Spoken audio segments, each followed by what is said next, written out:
Boa noite, sejam todos muito bem-vindos a mais essa aula do nosso grupo gratuito. Hoje uma aula um pouco diferente das passadas, né? Algumas aulas a gente está estudando mais, outras a gente está constelando mais. E hoje nós vamos falar a respeito desse livro, né?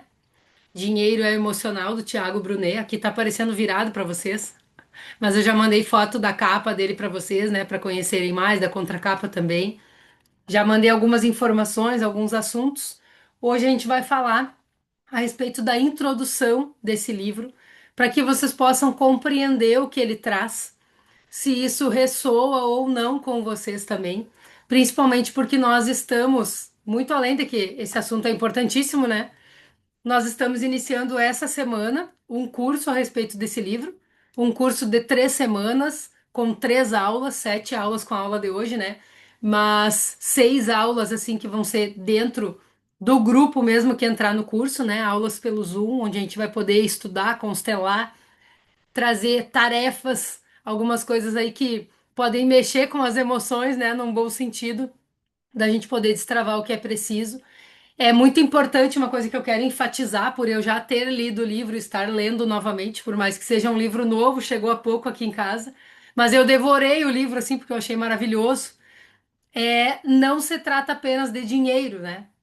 A gente olha assim, dinheiro é emocional, né? Saúde emocional para ter paz financeira, mas vai muito além dessas questões financeiras. Mostra assim o quanto o equilíbrio das emoções é necessário na vida, né? E traz algumas informações já aqui na introdução que a gente vai ver hoje, dados mesmo de pesquisa, né? Do quanto essas questões financeiras, assim, atrapalham a vida das pessoas e às vezes até destroem a vida das pessoas, num sentido de falta de equilíbrio emocional. Porque tem duas coisas que eu percebo. O equilíbrio emocional causa faltas, para algumas pessoas causa falta de dinheiro, né? Outras pessoas têm o desequilíbrio emocional como, com outras consequências também. E também a falta de dinheiro está sujeito a trazer o desequilíbrio emocional, sabe? Então às vezes a gente pensa assim, por onde que começa? Mas no livro o Tiago deixa bem claro que começa dentro, porque o que nós temos dentro projeta o que a gente vive fora. Inclusive, quanto a gente acredita que merece. Qual é o nosso valor, não no sentido da gente ser comprado, entendem? Mas assim, tem pessoas que têm dificuldade até de cobrar pelo seu trabalho, porque não veem valor naquilo que são, naquilo que fazem. Então é um desequilíbrio emocional que está assim atrapalhando a questão financeira da pessoa, né? E tem muitos exemplos que o Tiago traz. Alguns deles nós vamos conversar aqui e outros nós vamos aprofundar no curso, tá?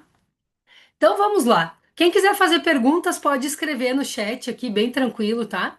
Ou me mandar depois no privado também, mas se quiserem movimentar aqui, fiquem bem à vontade.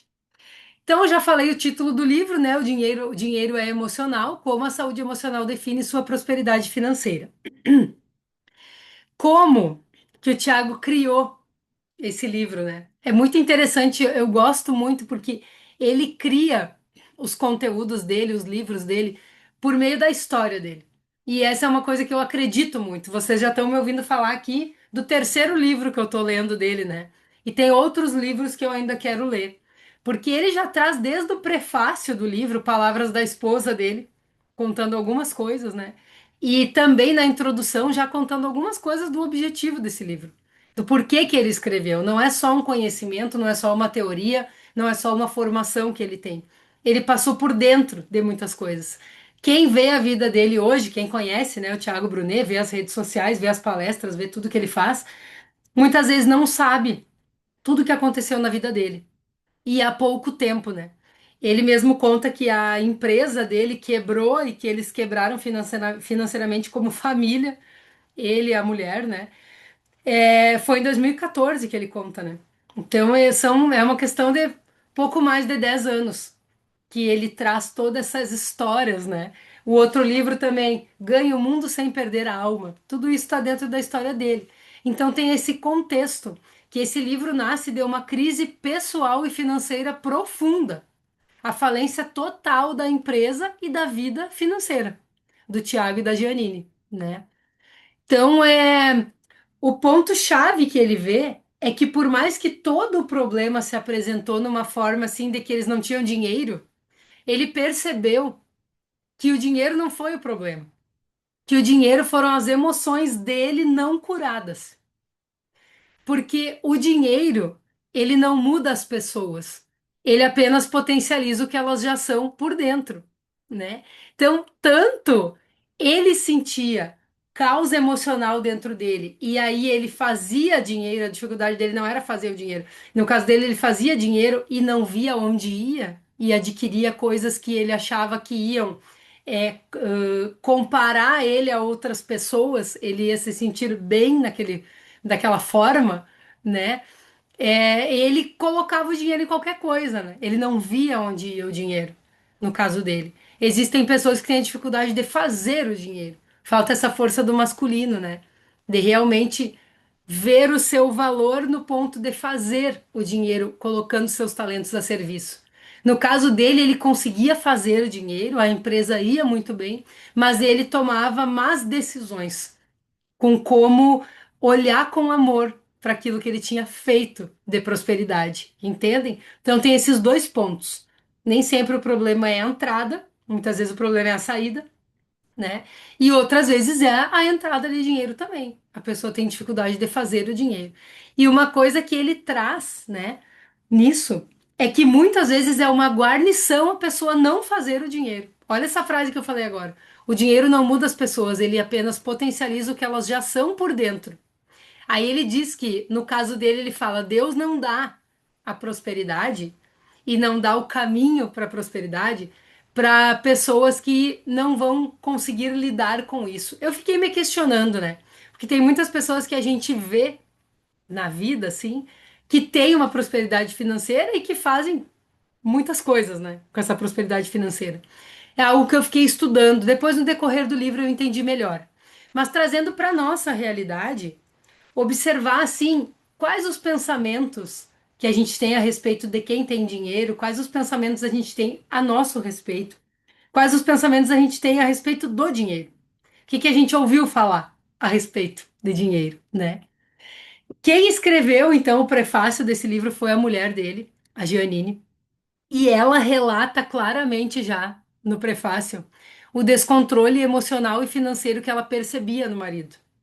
E ela diz que muitas vezes ela não tinha muito o que fazer com aquilo, que ela orava muito por ele e que quando ela tinha oportunidade ela aconselhava ele, né, da forma como ela podia, porque quando ela menos assim esperava ele já tinha tomado uma decisão, sem pensar, baseado em comparações, busca por status, gastos para se sentir aceito. Então vamos começar a observar se existe isso na nossa vida, né? E às vezes a gente pensa assim, mas eu nem tenho uma vida, eu não me esbanjo, eu não quero me aparecer, eu não quero nada. Mas são pequenas coisas que muitas vezes não é nem para mostrar para os outros. É tu contigo mesmo, é tu contigo mesma. A questão de realmente achar que conquistar algo vai trazer a sensação emocional que tu quer. E sabe quando a gente conquista algo, é tipo vício, né? Quando conquista algo e daí sente um pouco daquela euforia e depois aquilo passa, parece que tudo fica pior. E aí a pessoa já investiu em algo, tempo, dinheiro, tudo, né? Não pensou para tomar uma decisão. Isso já me aconteceu inúmeras vezes, inúmeras vezes. E a Janine diz que a quebra deles financeira veio como uma experiência destrutiva, mas libertadora, que a partir disso, o que o Tiago relata também no livro, é que principalmente ele teve que aprender a se limpar do orgulho, a deixar completamente o orgulho de lado. E o recomeço exigiu estudo, conhecimento, reconhecimento, quebra de crenças, cura emocional, equilíbrio emocional e muito amor próprio. E ele traz uma frase importantíssima, que ele diz que a prosperidade verdadeira, ela não nasce dos números, mas ela nasce da cura das emoções. Dessas emoções curadas. E vejam bem, por que que não se trata só de dinheiro? Aqui ele está falando um tanto de prosperidade financeira, mas observem na nossa vida num geral. Por exemplo, falta de equilíbrio em um relacionamento. Por que que às vezes as pessoas se colocam repetidamente em relacionamentos de amizade, de casal, de trabalho, de tudo, em relacionamentos onde são maltratadas, por exemplo? Porque algo falta ali dentro. De alguma forma, essa escolha, essa atração, tem a ver com que a pessoa sente que merece dos relacionamentos, o quanto ela acredita que merece receber amor. Ou muitas vezes é colocado assim, a crença em uma imagem que aparenta no início, não se presta atenção nos pontos principais desde o começo para que tu possa realmente conhecer uma pessoa e entender se é aquilo que tu quer. Muitas vezes a pessoa não sabe o que quer, só sabe o que não quer. Hoje, atendendo uma pessoa, eu disse isso. Eu disse, ó, vocês foram transferidos, né, para esse lugar, para esse trabalho, pensando naquilo que vocês não queriam. Vocês construíram esse passo de transformação no trabalho, pensando que vocês não queriam mais estar onde vocês estavam. Ok. Mas aí vocês também não conseguiram intencionar e observar bem para onde vocês estavam indo. E agora vocês também querem sair desse lugar, porque não tá legal, mas talvez vocês não souberam pedir. Vocês não sabiam o que vocês queriam. Vocês só sabiam o que não queriam. Então, muitas vezes chamando a atenção deles assim, para que agora a próxima transformação eles realmente saibam o que eles querem e examinem esse lugar que eles estão indo, que eles estão construindo, né? Então, a mesma coisa essa questão financeira. A pessoa toma decisões sem pensar naquilo que ela é, naquilo que ela quer, e ela realmente acredita que aquelas decisões ali vão trazer o que ela está precisando. Mas o buraco é muito mais embaixo. É preciso ter conhecimento das emoções para compreender o que que realmente vai tapar aquele buraco, sabe? O Tiago traz também que as pessoas acreditam que a vida financeira depende de fatores externos, economia, oportunidades, né? Os empregos que são oferecidos, né? E tudo isso. No mundo de hoje, a gente sabe que quem quer se constrói. Existe muita oportunidade de trabalho. Muitas pessoas começaram do nada, começaram a empreender, começaram a criar coisas, a oferecer serviços, a oferecer seus talentos mesmo, em troca de dinheiro, né? Seu conhecimento, sua história, auxiliar, gerar valor na vida de outras pessoas. E começando do nada, cresceram muito. Então, é isso que ele fala, que não depende apenas das oportunidades que se apresentam do externo, é porque realmente dentro de si, se a pessoa conhecer quem ela é, conhecer seus talentos, equilibrar suas emoções, ela consegue oferecer dela para se construir um trabalho. Entendem? Essa questão do equilíbrio emocional, nesse sentido, de uma pessoa se autoconhecer. Ele diz assim com todas as letras que o ponto decisivo para a prosperidade é emocional. Como a pessoa enxerga, sente e usa o dinheiro. Como ela se enxerga, como ela se sente e a utilidade que ela sente que ela tem. Entendem por que não diz respeito apenas a dinheiro, tudo isso? Ele coloca já na introdução três formas distorcidas de se relacionar com o dinheiro. Número um, por feridas emocionais, gastar para se sentir valorizado ou aceito, né? E aí eu trago mais um ponto que eu também já passei muitas vezes e algo que eu preciso examinar muito hoje. Quando a pessoa se relaciona com dinheiro por feridas emocionais, ela acredita que todas as oportunidades que se apresentam na vida dela podem ser a oportunidade de virada de chave de transformação, de crescimento e de tudo. Então, muitas vezes ela busca um caminho novo para poder fugir daquilo que ela está sentindo, se envolver nesse caminho novo, mas a cura emocional a pessoa não faz. Então, muda de trabalho, muda de estudo, muda de lugar, muda a cidade que mora, acredita que vai prosperar em outro lugar. Pode ser que até tenham boas oportunidades em outro lugar. Mas se as questões emocionais que estavam travando a pessoa nesse mesmo lugar não forem trabalhadas, dificilmente a realidade dela vai mudar. porque essa conexão com o dinheiro tá feita com as feridas emocionais, tá? Gente, se não tiver claro, vão perguntando, tá? Porque às vezes eu sei que eu acelero, eu quero passar todo o conteúdo para vocês e tá sujeito a me atropelar aqui, tá? Perguntem que eu vou responder, tá? Número dois dessas três formas distorcidas, né, de se relacionar com dinheiro. Por medo. Acumular ou reter dinheiro por insegurança.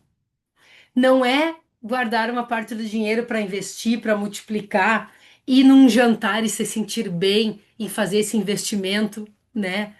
Com aquilo que tu está podendo fazer. É investir em algo que tu gosta quando tu tá podendo. Não, é acumular e reter por insegurança, por medo da falta.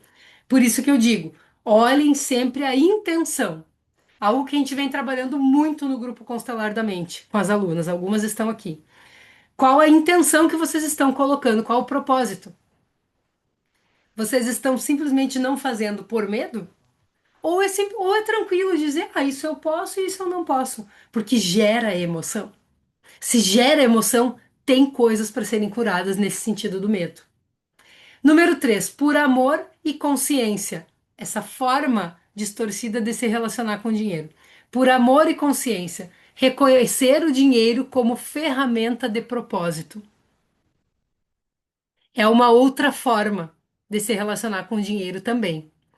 Essa parte aqui, por amor e consciência, reconhecendo o dinheiro como uma ferramenta de propósito, é a forma como ele vê que ele se reergueu, tá?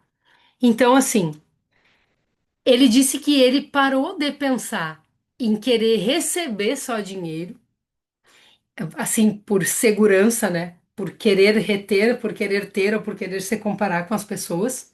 Ele parou de distorcer e ele começou a entender que ele tinha que se conhecer, entender o propósito dele, viver o propósito dele e que o dinheiro seria uma consequência disso. Então ele começou a sair da distorção que ele vivia antes por causa das dores emocionais.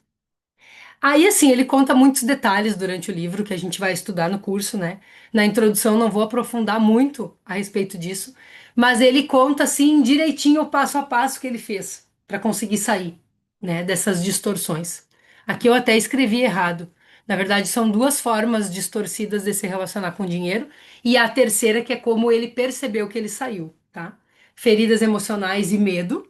Quando ele conseguiu sair, ele observou que ele tinha que agir por amor e consciência, reconhecendo seu propósito e o dinheiro como ferramenta do propósito.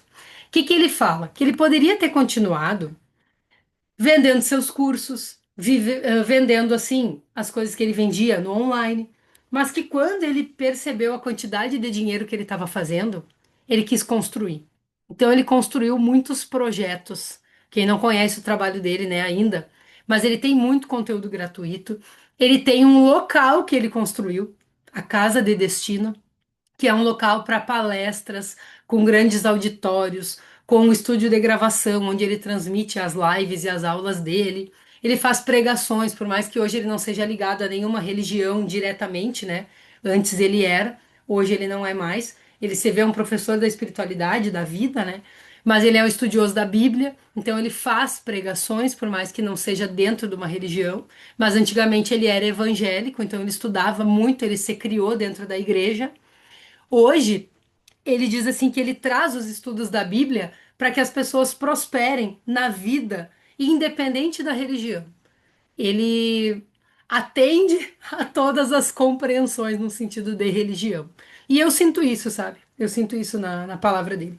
Então ele construiu, ele direcionou, ele tem uma vida muito boa também financeira, ele proporciona uma vida muito boa para a família, mas ele sente que ele precisava construir algo de patrimônio para oferecer, digamos, para a humanidade, vamos dizer assim, né?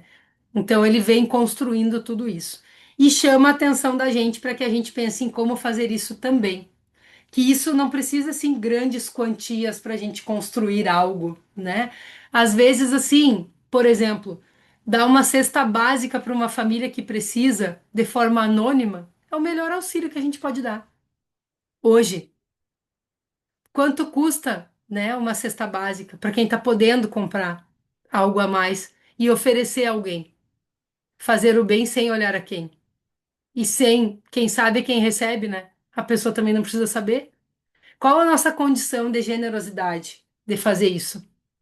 Tem muitas pessoas que não têm nem para si e fazem para os outros, né? Eu já vi algumas reportagens de pessoas que tinham pouquíssima condição e criaram tantos projetos sociais, tantas coisas. Então, assim, eu lendo o livro, eu me percebo o quanto eu tenho que evoluir ainda dentro dessa generosidade, sem ter medo de ficar sem algo para mim, poder oferecer aos outros.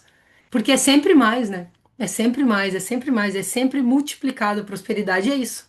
Então, realmente, a gente tem que evoluir muito em consciência para conseguir entender isso, né?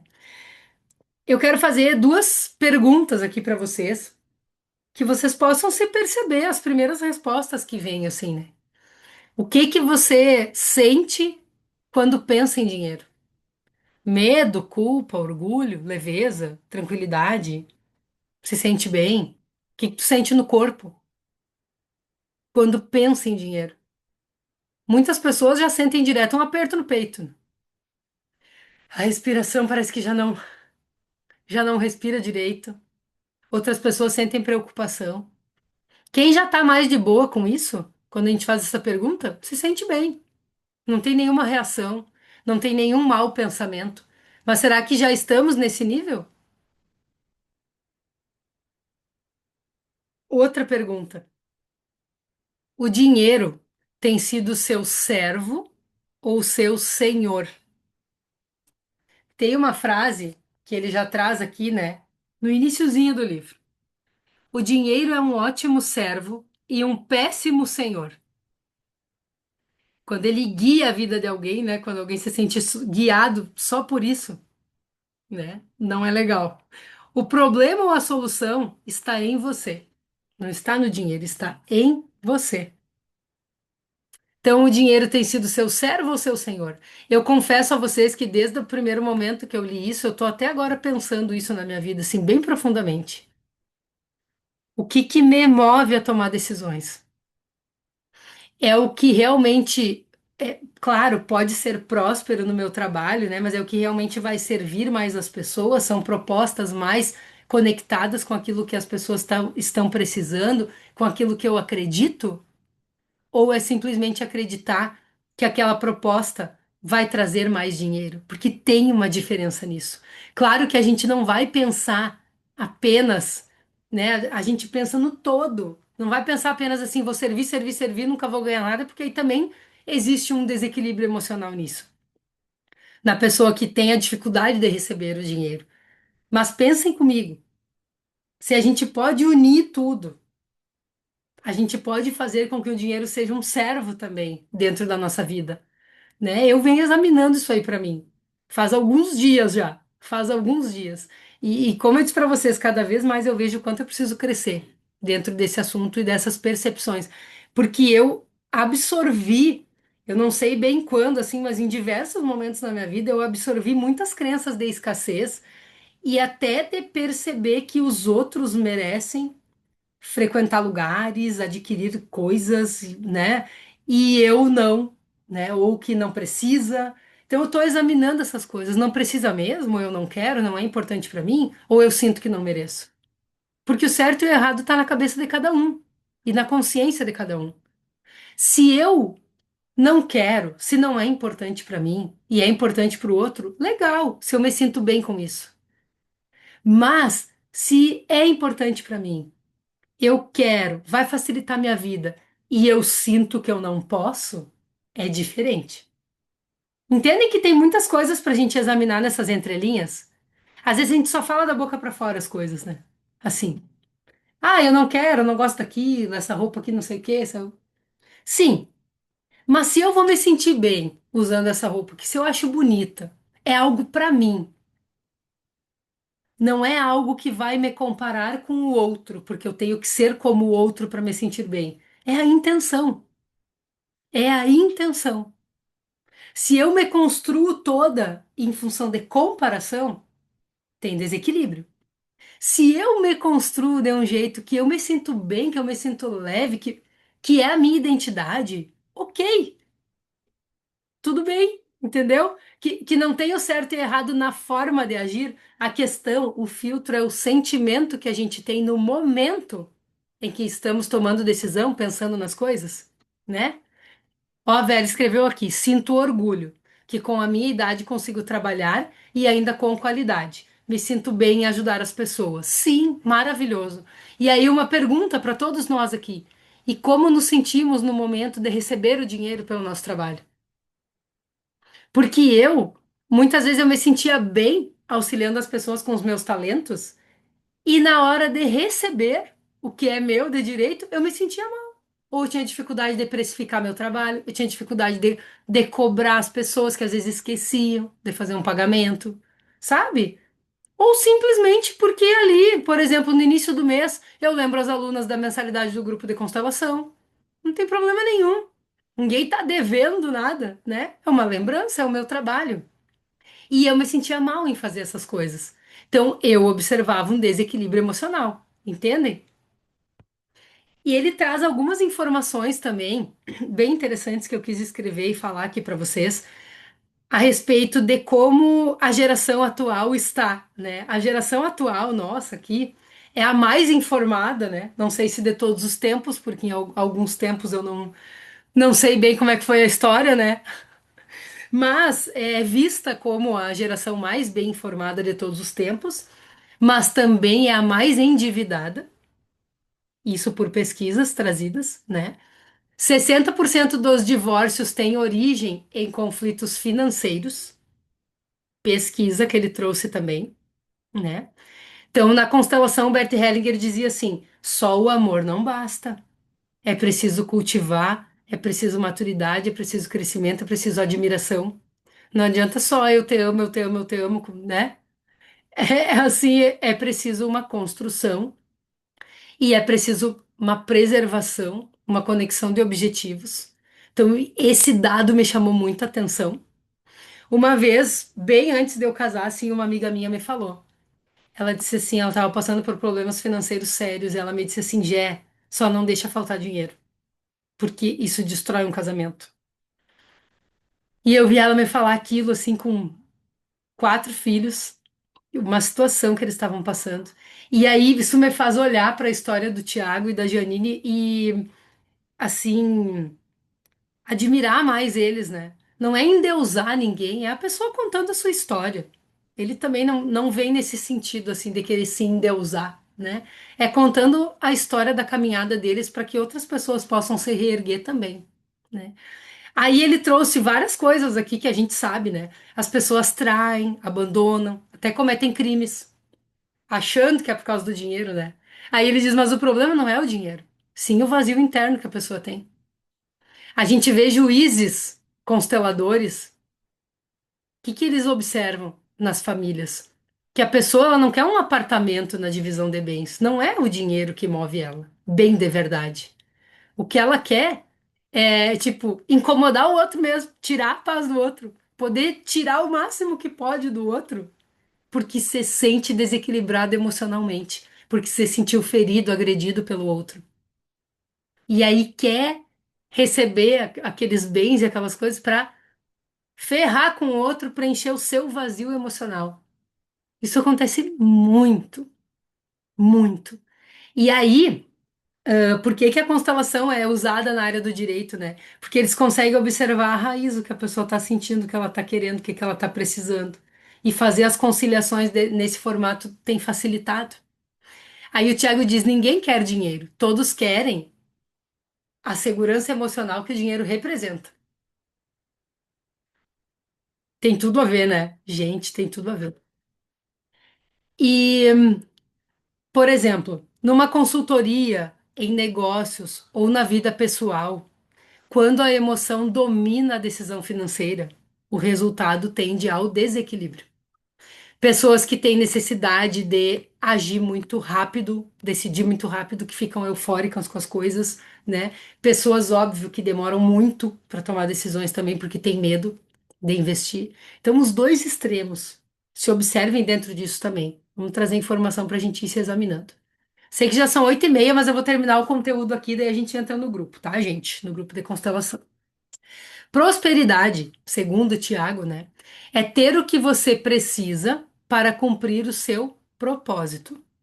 Quando se vive o propósito, o dinheiro se torna uma consequência natural e não o objetivo principal. Até quem ganha na loteria perde tudo se estiver emocionalmente desequilibrado. Quantas pessoas a gente vê que ganharam na loteria, que ganharam Big Brother, que ganharam milhões do dia para a noite, não tinham equilíbrio emocional e perderam tudo. Outros, né? Outros já conseguiram, de alguma forma, manter o equilíbrio, se manter ou já tinham esse equilíbrio. Inclusive pessoas bem humildes. Algumas conseguiram multiplicar o que ganharam, né? Então, é legal a gente olhar para isso, porque não é só o receber o dinheiro, é ter a condição de lidar. Por isso até que eu falei que, às vezes, o não receber algumas coisas é uma guarnição no sentido emocional. Só quando recebe e lida com aquilo é que a pessoa vê que não tem condições. Porque realmente as pessoas acham que a condição é ter o dinheiro. E na verdade não é, né? Rogério, é verdade, queremos o que o dinheiro proporciona. Sim, e tá tudo bem também. Não precisamos ver problema nisso.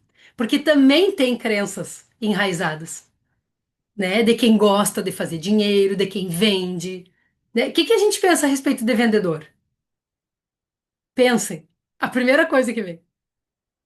Muitas vezes eu pensei que vendedor é chato, que vender é chato, que é insistência, que é não sei o quê. E isso me causou dificuldade de vender o meu serviço, de fazer com que as pessoas entendam o que eu faço. Se aquilo faz sentido para elas e se elas querem adquirir um serviço meu. Hoje aqui eu estou dando essa aula falando de um curso. Eu estou vendendo um curso para quem se identificar com isso, né? E é uma coisa assim que eu tinha muita dificuldade de fazer. Porque a sensação que eu tinha é que eu ia estar enganando as pessoas.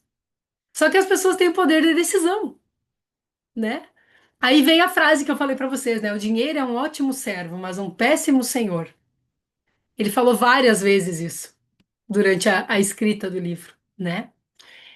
Deixa eu ver o que aqui. Vendedores chatos, mas é um talento que eu gostaria de ter. Claro que tem vendedor chato, mas tem vendedor que não é chato, né? A gente saber vender de forma honesta é algo importante, porque todo mundo vende o seu trabalho. Todo mundo vende o seu trabalho. E vende de acordo com o valor que acredita que tem. Então tem tudo isso, né? Aí aqui na introdução ele fala a respeito de algumas coisas que guiam por dentro da Bíblia mesmo, essa questão da prosperidade, que ele traz no livro, né? Traz algumas citações, algumas partes assim da Bíblia que falam, né? E que sem prosperidade emocional não há prosperidade financeira sustentável. A gente pode até olhar para a vida das pessoas de fora e olhar uma super prosperidade financeira que é demonstrado. Mas a gente também não sabe se todas essas pessoas têm equilíbrio emocional, têm prosperidade emocional e têm a felicidade que a gente acredita que elas têm pelo simples fato de ter o dinheiro. Por que que eu estou dizendo isso? Porque é muito melhor a gente criar uma base emocional e então crescer financeiramente, construir algo sólido na nossa vida, do que simplesmente construir castelo de areia, que é o que acontece em muitos casos que a gente vê por aí, né? Então vamos fazer um resuminho para a gente finalizar essa nossa aula, tá? Número um, a cura emocional vem antes da riqueza sólida e sustentável, tá? Da riqueza verdadeira. Número dois, autoconhecimento é base da prosperidade. Número três, o dinheiro é uma extensão da alma, não o contrário. O dinheiro é uma extensão da alma. Forte isso também, né? E não o contrário. Também estou examinando essa frase. Número 4. O propósito verdadeiro é multiplicador. Quando tu está conectado ao teu propósito verdadeiro, é um multiplicador de prosperidade na tua vida. Muito bom também. Aí eu vou trazer mais duas perguntas, se vocês quiserem anotar para responder depois aí com calma, né? Vocês conseguem observar a partir dessas perguntas que eu já fiz e desse conteúdo da introdução, qual é o teu padrão emocional dominante diante do dinheiro? Qual é a primeira palavra que vem quando tu pensa em dinheiro? Primeira palavra que vem para ti. Qual é o teu padrão emocional dominante a respeito do dinheiro? O que preciso curar ou reorganizar internamente para prosperar? O que preciso curar ou reorganizar internamente para prosperar? Nem sempre nós temos as respostas para essas duas perguntas, mas eu tenho certeza que são duas perguntas que nós vamos responder dentro do curso no decorrer do estudo desse livro. Vocês vão identificar padrões emocionais a respeito de dinheiro e o que vocês precisam transformar dentro dessas raízes que se apresentarem. Isso pode estar em qualquer fase, em qualquer momento do desenvolvimento de vocês, tá? Aí eu queria ser adivinha para saber o que que tá passando na cabeça de vocês aí, cada palavra que veio quando vocês pensaram em dinheiro. Às vezes tem umas coisas muito bizarras, gente. Muito bizarras, né? Ai, gente. Então lembrem, ó, o dinheiro amplifica o que já existe em cada um. Por isso, antes de buscar mais dinheiro, busque mais consciência e a consciência trará, por consequência, dentro do caminho de propósito e de prosperidade, por consequência, trará mais dinheiro, tá? Então, nesse curso, o que que a gente vai trabalhar? Muito além da teoria do livro, eu já separei até por cada aula quantas páginas e os assuntos que a gente vai trabalhar. Eu vou enviar amanhã no grupo para todos, né? Mas já enviei para algumas pessoas interessadas. A gente vai trabalhar a teoria do livro, porque é importante a gente estudar a teoria. A gente vai trabalhar constelação, deliberação a respeito dos padrões que se apresentarem por causa do estudo do livro, né? O que cada um vai observar em si. Então, além de hoje, são mais 6 aulas com teoria e com constelação. E eu vou passar pequenas atividades para vocês que eu já fiz em outros cursos e que o livro sugere também, para que vocês possam, na prática da vida, se observar, né? Praticar generosidade, praticar algumas coisas assim que, não que vocês não sejam pessoas generosas, tá? Mas limpar as sensações a respeito desse lidar com o dinheiro. Então, tem algumas coisas que eu vou sugerir para vocês fazerem, tá? Nós vamos ter momentos de perguntas e respostas também, tá? Eu vou estar disponível no WhatsApp. São 6 aulas. Essa semana a gente vai fazer a primeira aula. Eu queria fazer na quarta-feira, mas eu vou fazer na quinta, porque na quarta a gente vai ter uma constelação, um atendimento individual, que eu tinha esquecido que já estava marcado. Então, na quinta-feira nós vamos iniciar. Depois eu vou passar o cronograma todo do curso para vocês, mas vão ser 3 semanas de curso. Essa semana tem mais uma aula, semana que vem tem 2 aulas, tá? Depois tem mais 2 aulas para a gente poder finalizar e depois tem mais uma aula. Depois eu passo o cronograma para vocês, tá? Para não falar errado aqui, mas eu já fiz todo ele. Quem quiser comprar o livro, compre, ele chega bem rápido. Eu comprei na Amazon, chegou muito rápido, tá com um valor, um custo bem baixo assim o livro. E o curso todo, com todos esses materiais, as aulas para vocês assistirem depois as gravações também, quem não puder no horário, o curso todo é R$ 197. Pode ser feito por Pix ou parcelado no cartão em 2 vezes. Conversem comigo para vocês se inscreverem, tá? E que mais? Acho que é isso. As aulas serão às 6 da manhã, que é um horário bom para mim aqui também na rotina familiar. Eu não tenho como comprometer muitas noites, tá? Então serão às 6 da manhã. Vocês não perdem em nada assistindo a aula depois, se precisar, porque as pessoas que são do grupo de constelação, quando assistem às constelações, conseguem se constelar, tá? Então tranquilo. Perguntas vocês podem trazer para mim.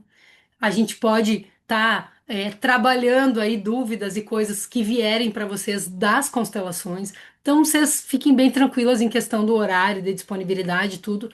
Quem precisar acompanhar a gravação vai acompanhar muito bem, obrigado. Tá bom? Gente, mandem perguntas depois, não vou atrasar mais o nosso princípio do grupo de constelação aqui, tá? Já tô 11 minutos atrasado, mas é importante também poder passar todo o conteúdo, tá bom? Vamos finalizando a nossa aula aqui. Aguardo vocês então para a gente iniciar. Iniciamos quinta-feira, às 6 da manhã, tá? E amanhã eu mando mais informações para quem quiser também. Grande beijo para quem fica aqui e bem-vindas aos alunos do grupo de constelação que vão seguir também. Vou finalizando a gravação.